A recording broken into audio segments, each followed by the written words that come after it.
नमस्कार दोस्तों, आप सभी का बेदर आज तक न्यूज चैनल में स्वागत है। ಸಾಯಂಕಾಲ ಔರಾದ್ನಲ್ಲಿ ಒಂದು ಘಟನೆ ನಡೆದಿದೆ. ಘಟನೆ ನಡೆಯೋದು ಸಹಜಿಕ, ಆದ್ರೆ ಆ ಘಟನೆಯಲ್ಲಿ ದ್ವೇಷದ ರಾಜಕಾರಣ ನಡೆದಿದೆ. ಒಬ್ಬ ಡಿಸಿಸಿ ಬ್ಯಾಂಕಿನ ನಿರ್ದೇಶಕರಿಗೆ ಅನಾರ ಮಾಡಬೇಕಂತ ಒಬ್ಬ ಡಿಸಿಸಿ ಬ್ಯಾಂಕಿನ ಎಂಪ್ಲಾಯಿನಿ ಅಲ್ಲಿ ಹೋಗಿ ಗಲಾಟೆ ಮಾಡುವಂತ ಪರಿಸ್ಥಿತಿ ನಿರ್ಮಾಣ ಆಗಿದೆ. ಆ ಗಲಾಟೆ ಮಾಡ್ತಿರ್ತಕ್ಕಂಥ ಸಂದರ್ಭದಲ್ಲಿ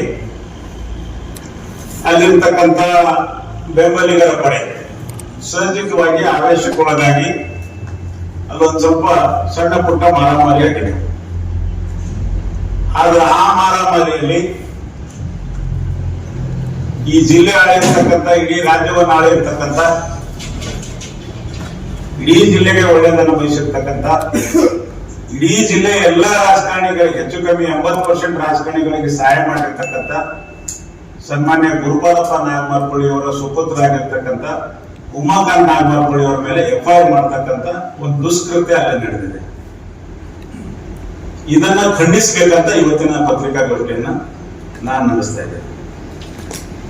ಇಷ್ಟೊಂದು ದೇಶದ ರಾಜಕಾರಣ ಇದು ಒಳ್ಳೆಯದಲ್ಲ.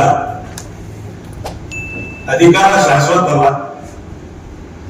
ರಾಜಕೀಯ ಇದು ಬರುತ್ತೆ ಹೋಗುತ್ತೆ. ನಾವು ಮುಖ್ಯಮಂತ್ರಿ ತನ ಎಲ್ಲರ ಜೊತೆ ಕೂತವರಿದ್ದೇವೆ, ಊಟ ಮಾಡಿದವರಿದ್ದೇವೆ, ನಾಷ್ಟ ಮಾಡಿದವರಿದ್ದೇವೆ, ಎಲ್ಲರ ಜೊತೆ ನಾವು ಅಧಿಕಾರವನ್ನ ನೋಡಿದ್ದೇವೆ. ಆದ್ರೆ ಅಧಿಕಾರ ಇಷ್ಟೊಂದು ತಲೆಗೆಡಿಸ್ಕೊಳ್ಳೋದು ಒಳ್ಳೆಯದಲ್ಲ. ಈ ಘಟನೆಗೆ ನೇರವಾಗಿ ಡಿಸಿಸಿ ಬ್ಯಾಂಕಿನ ಅಧ್ಯಕ್ಷ ಅಮರ್ ಖಂಡ್ರೆ ಅವರೇ ನೇರ ಹೊಣೆಗಾರರಾಗಿದ್ದಾರೆ ಅಂತ ನಾನು ಈ ಸಂದರ್ಭದಲ್ಲಿ ಹೇಳಿಕೆ ಇಷ್ಟಪಡ್ತೇನೆ. ರಮೇಶ್ ಚಿದ್ರಿಯಂ ಅಂತ ಹೇಳಿ ಅವರೇ ಬರ್ಕೊಂಡಿದ್ದಾರೆ FIR. ನಾನು ಡಿಸಿಸಿ ಬ್ಯಾಂಕಿನ ಅಧ್ಯಕ್ಷರ ಆಪ್ತ ಸಹಾಯಕ. ನನ್ನ ಪ್ರಕಾರ FGSS ಗೆ ಎಂಪ್ಲಾಯಿ ಇದ್ದಾರೆ. ಅವರು Mahatma Gandhi employee, DCC bank ಅಧ್ಯಕ್ಷರ ಆಪ್ತ ಸಹಾಯಕ. ಅವ್ರಿಗೆ ಅವರಾದ್ನಾಗ ಏನ್ ಕೆಲಸ ಇತ್ತು? ಅವ್ರು ಯಾಕೆ ಅವರಾದ್ಬೋದು? ಅವರ TAPC MS ಎಲೆಕ್ಷನ್ ಅವ್ರದ್ದು ಏನ್ ಕೆಲಸ ಇದ್ದಾರೆ ಅಂದ್ರೇನು?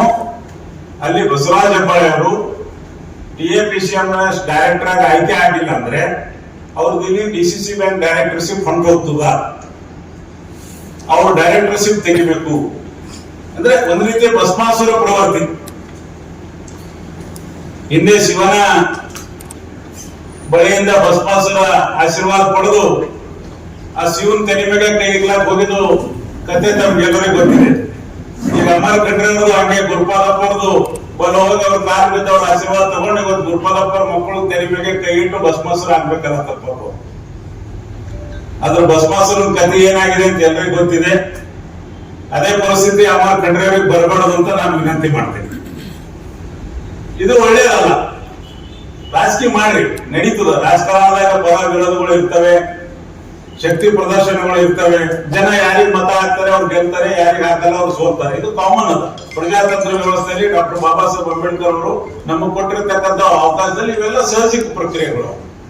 ಯಾರ ಗೆಲ್ರಿ, ಯಾರ ಸೋಲ್ರಿ. ಆದ್ರೆ ಅಂತ ಒಬ್ಬ ಡಿಸಿಸಿ ಬ್ಯಾಂಕಿನ ಮಾಜಿ ಅಧ್ಯಕ್ಷರು, ನಾರಾಜ ಶುಗರ್ ಫ್ಯಾಕ್ಟರಿ ಮಾಜಿ ಅಧ್ಯಕ್ಷರು, ಒಂದು ಪ್ರತಿಷ್ಠಿತ ಕುಟುಂಬದ ಒಬ್ಬ ವ್ಯಕ್ತಿ ಮೇಲೆ ನೀವು FIR ಮಾಡ್ತಕ್ಕಂಥ ಒಂದು ದುಸ್ಸಾಹಸ ಮಾಡ್ತಾ ಇದ್ರಿ. ಇದು ಕೊನೆಗೆ ಹೋಗಲ್ಲ. ಇದು ಇಡೀ ಜಿಲ್ಲೆಯ ನಾಗಮಾರ್ಪಳ್ಳಿ ಲಕ್ಷಾಂತರ ಅಭಿಮಾನಿಗಳು ನಿಮಗ ಕ್ಷಮಾ ಮಾಡಲ್ಲ. ಇದು ಬಹಳ ದೊಡ್ಡ ತಪ್ಪು ಮಾಡಿದ್ರಿ. ದಯವಿಟ್ಟು ಇದು ಸುಧಾರಿಸ್ಕೋರಿ ಅಂತ ನಾನು ವಿನಂತಿ ಮಾಡುತ್ತೇನೆ.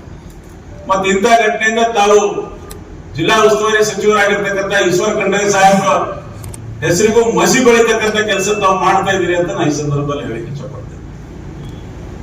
ಇದು ಒಳ್ಳೇದಲ್ಲ. ನೀವು ಜಿಲ್ಲಾ ಡಿಸಿಸಿ ಬ್ಯಾಂಕಿನ ಅಧ್ಯಕ್ಷರಾಗಿದ್ರಿ, ಅನೇಕ ಆಶ್ವಾಸನೆಗಳು ಕೊಟ್ಟಾಗಿದ್ರಿ. 10 ಲಕ್ಷ ರೂಪಾಯಿ ಸಾಲ ಕೊಡ್ತೀನಿ, ರೈತರಿಗೆ ಹಿಂಗ್ ಮಾಡ್ತೀನಿ, PKPS ಎಲ್ಲ ಏನಂತಂದ್ರ ಪೂರ್ತಿ ಸ್ವಾಯತ್ತಗೊಳಿಸ್ತೀನಿ, ಎಲ್ಲ ಅನೇಕ ಆಶ್ವಾಸನೆಗಳು ಕೊಟ್ಟು ತಾವು ಅಧ್ಯಕ್ಷರಾಗಿದ್ರಿ. ತಾವು ಅಧ್ಯಕ್ಷರಾಗಿದ್ಮ್ಯಾಗ ಎಷ್ಟು ಜನರಿಗೆ ಸಾಲ ಕೊಟ್ಟಿದ್ರಿ ಅಂತ ಸ್ಪಷ್ಟಪಡಿಸ್ಬೇಕು. ಇವತ್ತೆಲ್ಲ ಹಳ್ಳಿದಾಗ SHG ಹೆಣ್ಮಕ್ಳು ಅಳ್ತಾ ಇದ್ದಾರೆ, ಸಾಲ ಸಿಗ್ತಾ ಇಲ್ಲ. ಅನೇಕ ಕಡೆ ಎಂಗೇಜ್ಮೆಂಟ್ಗಳು ಮುರಿದು ಬೀಳ್ತಾ ಇವೆ. ಇವತ್ತು ಮೈಕ್ರೋ ಫೈನಾನ್ಸ್ ಹಾವಳಿಗಳು ಹೆಚ್ಚಾಗಿವೆ. ಹಾಳಾಗ್ಲಕ್ಕ ಕಾರಣ ಏನು? ಒಂದ್ ಟೈಮ್ನಾಗಿತ್ತು ಗುರುಪಾದಪ್ಪ ನಾಗಮಾರ್ಪಳ್ಳಿ ಅವರು ಡಿಸಿಸಿ ಬ್ಯಾಂಕ್ ಅಧ್ಯಕ್ಷ ಇದ್ದಾಗ ಇಡೀ ರಾಜ್ಯ ರಾಷ್ಟ್ರ ಮಟ್ಟದ ಪ್ರಶಸ್ತಿಗಳು ಬರ್ತಿವು. ನೀವೇ ಪತ್ರಕರ್ತರು ಬರೀತಿದ್ರಿ, ನಿಮ್ ಜೊತೆ ಅವ್ರು ಹಂಚ್ಕೊತಿದ್ರು ವಿಷಯಗಳು. ನಂಬರ್ 1 ಇತ್ತು ಇವತ್ತು ಬೀದರ್ ಡಿಸಿಸಿ ಬ್ಯಾಂಕ್. ಇವತ್ತು ಏನ್ ಪರಿಸ್ಥಿತಿ ಆಗಿದೆ? 118 ಕೋಟಿ ರೂಪಾಯಿ ಇವತ್ತು ಲಾಸ್ ನಲ್ಲಿ ಇದೆ ಬಿಸಿಸಿ ಬ್ಯಾಂಕ್. 49% NPA ಇದೆ ಇವತ್ತು. ಒಂದು 118 ಕೋಟಿ, ಅದು ಏಪ್ರಿಲ್ 24 ಲೆಕ್ಕ ಹೇಳ್ತೀನಿ ಸರ್. ಈಗ 25ಕ್ಕೆ ಅದು ನನ್ನ ಪ್ರಕಾರ 186 ಕೋಟಿ ಆಗ್ತದೆ.